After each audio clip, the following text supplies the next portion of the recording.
Clinton Sutton, 28, was last seen in Colorado Springs on November 6, 2014, after his stepfather dropped him off at a hotel to hang out with a new group of friends. Later that day, he would call his mother and tell her he was slightly afraid of his safety around his new friends. She said he sounded drunk and told him to call her back in the morning because he was making no sense. That was the last time he ever had contact with his family, and his case remains unsolved. In November 2014, Clinton was living with his mother in Colorado Springs, and on November 6, 2014, he got in an argument with his mom about drinking. Clinton had been drinking heavily at the time and left the home. At some point, she would get a hold of his stepfather, who would drop him and a friend off at a motel on Nevada Avenue. There are two hotels really close to each other on that road, the Sun Spring Motel and the Chateau Motel. They're not sure exactly where he was planning to stay, but they know he was planning to stay at one of those hotels. When Clinton left his mom's house, he didn't have his wallet or his ID with him, and he told his stepfather that he would call him the following day. Later that day, Clinton would call his mom's house and speak to her and tell her that he had made some new friends, but he was slightly concerned about his safety. His mother said he sounded drunk, and she told him to call back in the morning because he wasn't making any sense. Able to get a hold of the guy that was then with him.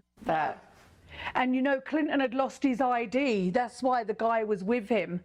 So the guy got the room in his name. Clinton called his mom that night, telling her he had made new friends, but was slightly scared for his safety. Call me back in the morning.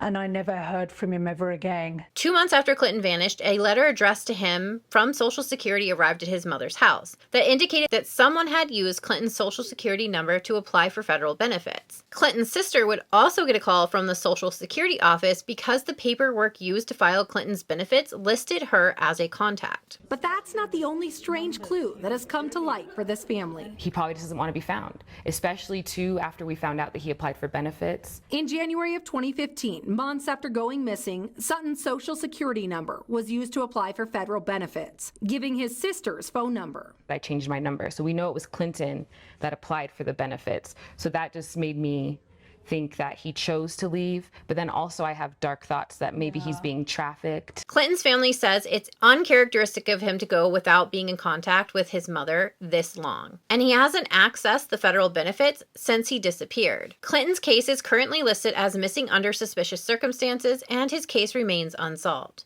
When Clinton was last seen, he was 28, between 5'8" and 5'10", weighing between 175 and 190 pounds. He's described as a Caucasian male with brown hair and brown eyes. He suffered an amputation due to a frostbite, so he has half of one foot and 2 toes on the other foot. He has a scar on his left foot, a tattoo of a star on his left wrist, and a tattoo of a Chinese character meaning family on his right forearm. He was last